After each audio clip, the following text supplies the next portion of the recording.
Good morning India. दोस्तों नमस्कार। दोस्तों, हमारे चैनल की कहानियाँ रोज़ाना सुनते रहने के लिए आप हमारे चैनल को सब्सक्राइब ज़रूर करें और साथ ही इस वीडियो के पसंद आने पर वीडियो को लाइक करना ना भूलें।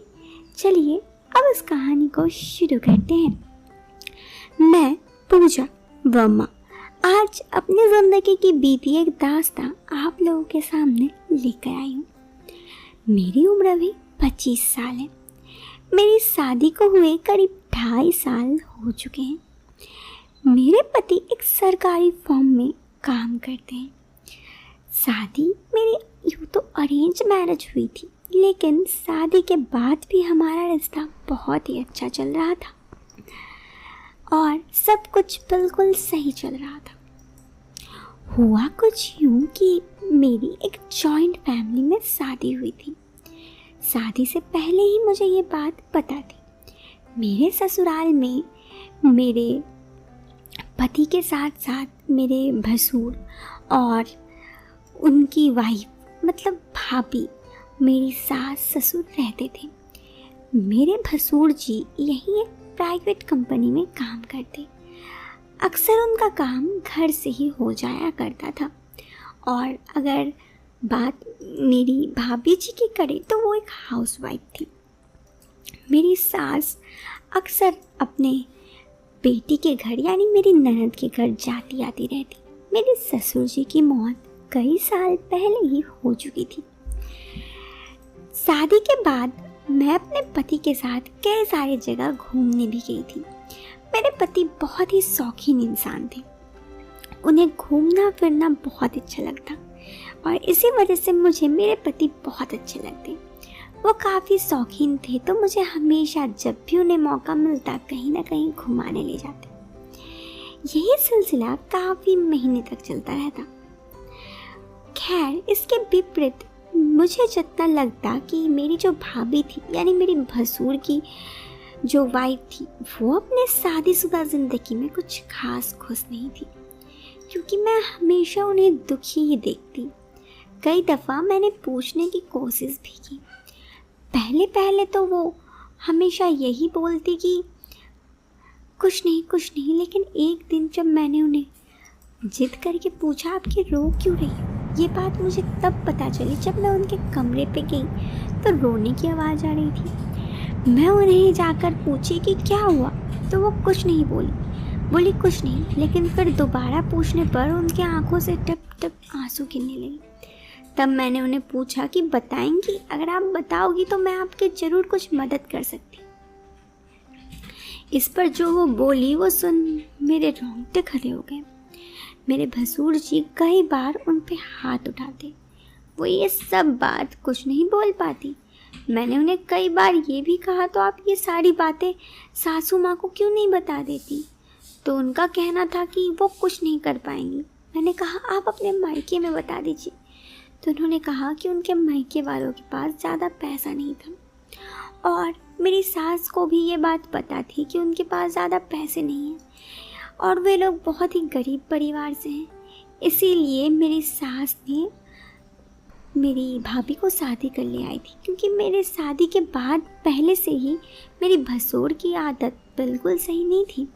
वो दारू पीते थे, हर तरह की नशा करते थे और शादी के बाद भी उनका बर्ताव कुछ ऐसा ही था। इसी वजह से वे लोग इनका शादी करके तो लाए थे, लेकिन भसुर जी भाभी पे हाथ उठाते थे, तब भी कोई कुछ नहीं कहता। एक दो दफ़ा मुझे बहुत बुरा लगने पर ये सारी बातें मैंने अपने पति को कहा, तो मेरे पति ने कहा मैं क्या कर सकता हूँ जब माँ जी ही कुछ नहीं बोलेंगी। फिर मुझे काफ़ी बुरा लगा तो मैंने सोचा कि मुझे ही कुछ करना चाहिए, क्योंकि एक नारी ही दूसरी नारी का दर्द समझती है। यही सोचकर अब मैं भी हाउसवाइफ थी और भाभी भी हाउसवाइफ थी। मेरे पति तो हमेशा काम पे जाते थे सुबह 9 से 6 बजे तक, लेकिन भसुर जी कभी दोपहर में ही घर आ जाते तो कभी घर ही पे रहते। हमेशा जब देखती दारू पी के रहते। मैं उनसे ज़्यादा कुछ बात भी नहीं करती थी। मेरे पति ने भी शादी के बाद उनसे कम ही बात करने को कही थी, शायद इसी वजह से मैं पहले से ही उनसे थोड़ा कम ही बात करती। और ऐसे ही काफ़ी दिन बीत गए और इन काफ़ी दिनों में एक दिन मैंने फिर देखा कि उस दिन भी भाभी काफ़ी रो रही थी। मुझे उन्हें देख बड़ा दुख हुआ और मैंने उस दिन जाकर अपने भसुर को 2-3 बात खरी खोटी सुना दी कि आप होते कौन है उन पे हाथ चलाने वाले, आपको समझ में नहीं आती आप उन पे हाथ चलाते हैं।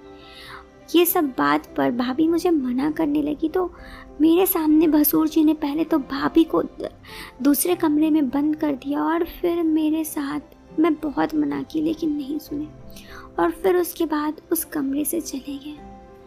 उसके बाद मैंने भाभी को उस दरवाजे में बंद थी भाभी को निकाला तो मैं बहुत रो रही थी। मेरे साथ जो हुआ वो सब भाभी मुझे चुप कराई और कही कि मैं क्या कर सकती हूँ बताओ। पूजा मैंने तुम्हें इसीलिए तो मना किया था और शायद मैं भी कुछ नहीं कर सकती। मुझे लगा कुछ तो करना होगा, मैं क्या करूँ। मैंने सोचा ये सारी बातें अपने पति को बताऊं, लेकिन मेरे भसुर जी कह के गए थे कि अगर तुम ये सारी बातें तुम्हारे पति को बताओगी तो देखो यहाँ पर ये वीडियो रहा, ये वीडियो मैं सारे सोशल मीडिया पे लीक कर दूंगा, फिर देख लेना क्या होगा। तो मैं ये सब बातें अपने पति को भी नहीं बता पाई। काफ़ी दिनों तक मैं बहुत ज़्यादा डिप्रेशन में गई क्योंकि भसुर जी दूसरी बार भी मेरे साथ कुछ ऐसा ही की। जब मुझे कुछ समझ में नहीं आया तो एक दिन मैं बहुत रो रही थी तो भाभी आके मुझे समझाए कि देखो जो हुआ हुआ, लेकिन इस पे मैं तुम्हें बस एक बात बताऊंगी कि यहाँ से चले जाओ और यहाँ से जाकर अपने पति को कहो कि कोई और चले जाए और वहाँ पर जाकर ही रहो, तुम्हारे पति को तबादला कर देने बोलो। फिर मैंने भी अपने पति को लगा मुझे यही करना चाहिए तो मैंने अपने पति को कई बार बोला कि ट्रांसफ़र कर लीजिए। सरकारी दफ्तर में होने की वजह से वो उतना जल्दी ट्रांसफ़र तो नहीं करवा पा रहे थे। कई बार पूछे भी कि क्या हुआ, बताओगी, लेकिन मैं ही उन्हें बता नहीं रही थी। फिर अंततः उन्होंने मुझे जब ज़्यादा फोर्स किया तो मैंने उन्हें सारी बातें बता दी। मेरे पति चुप हो गए क्योंकि मैंने उन्हें सारी बातें तो बता ही दी थी। फिर उन्होंने मुझे कहा ठीक है चलो तुम्हारे खुशी के लिए मैं ये शहर छोड़ देता हूँ।